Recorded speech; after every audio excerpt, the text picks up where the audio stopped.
পিএইচপির array ফাংশনের এই অধ্যায়ে আমি মোহাম্মদ আবিদ এখন আপনাদের সাথে অ্যারে ফ্লিপ ফাংশনটি নিয়ে আলোচনা করিব।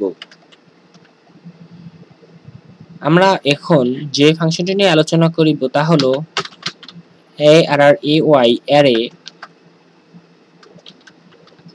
Array flip FLIP flip array under space flip এই ফাংশনটি নিয়ে আমরা এখন আলোচনা করিব। এই ফাংশনটি মূলত একটি পিএইচপির অনেক গুরুত্বপূর্ণ এবং মজার এবং সহজবোধ্য ফাংশন। সুতরাং আমরা এই ফাংশনটির মাধ্যমে আমরা যা করিতে পারি তা হলো আমরা এই ফাংশনটির মাধ্যমে যে কোনো অ্যারের ভ্যালুকে কি বানিয়ে দিতে পারি এবং কিকে ভ্যালু বানিয়ে দিতে পারি। অর্থাৎ আমরা প্রথমে যে একটি অ্যারে নিয়েছি ইহার ভিতর আমরা দেখিতে আছি মোট 3টি আইটেম এবং 3টি আইটেমের একটি করে কি রয়েছে এবং একটি করে ভ্যালু রয়েছে। আমরা অ্যারে ফ্লিপ ফাংশনটির মাধ্যমে আমরা কিগুলোকে ভ্যালু বানিয়ে দিতে পারি এবং ভ্যালুগুলোকে কি বানিয়ে দিতে পারি। আমরা এই ফাংশনটির ভিতর আমরা যে অ্যারেটির নিয়ে কাজ করতে চাই সেই অ্যারেটির নাম লিখে দেব এবং যেহেতু আমরা একটি নতুন অ্যারে তৈরি করেছি যার ভিতর আমরা আমাদের পুরান অ্যারের কিগুলোকে ভ্যালু বানিয়ে দিয়েছি এবং ভ্যালুগুলোকে কি বানিয়ে দিয়েছি তা সেহেতু আমরা আমাদের নতুন অ্যারেটির একটি নাম দিতে পারি।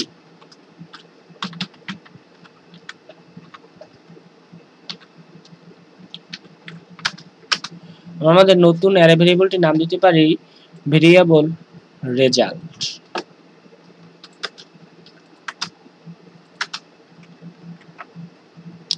এবং আমরা রেজাল্ট যে নামে যে অ্যারেটি পাবো তার ভিতর আমরা কি হিসাবে পাবো 1 2 3 এবং ভ্যালু হিসাবে পাবো ABC। এখন যদি আমি ইহার প্রিভিউ ব্রাউজারে দেখি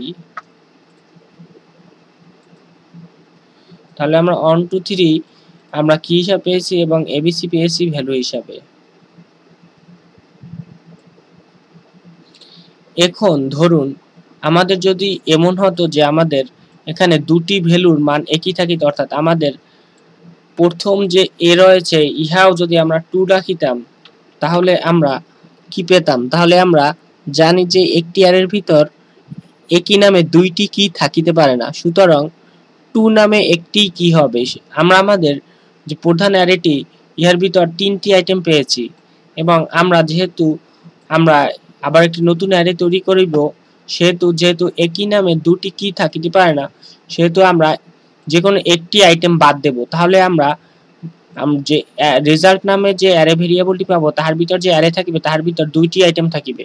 সুতরাং আমরা যে এখানে কি হিসাবে যে 2 ব্যবহার করিব তাহলে আমাদের সর্বশেষ যেখানে 2 ব্যবহার হয়েছে অর্থাৎ সর্বশেষ যেখানে এই কিটি ব্যবহার করেছে সেইটি যোগ হবে। অর্থাৎ আমরা এই এখানে কি হিসাবে 2 পাবো এবং ভ্যালু হিসাবে B পাবো, আমরা ভ্যালু হিসাবে A পাবো না, কারণ আমাদের যেটি শেষে ব্যবহার হয়েছে সেটি আমরা পাবো।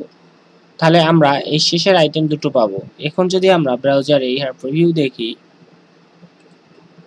তাহলে আমরা ইহার প্রিভিউ পাবো। আশা করি আপনারা অ্যারে ফ্লিপ ফাংশনটি বুঝতে পেরেছেন। আপনারা যদি পিএইচপির বিভিন্ন বিষয়ের উপর এক্সপার্ট হতে চান এবং ওয়েব ডিজাইনিং এর বিভিন্ন বিষয়ের উপর টিউটোরিয়াল পেতে চান তাহলে আমার চ্যানেলটিকে সাবস্ক্রাইব করুন এবং আমার ভিডিওতে লাইক এবং কমেন্ট করতে ভুলবেন না। যদি আপনারা আমার ভিডিও দেখে কিছু শিখিতে পারেন তাহলে আমার সাপোর্টের জন্য অন্তত আমার ভিডিওটিতে লাইক করবেন।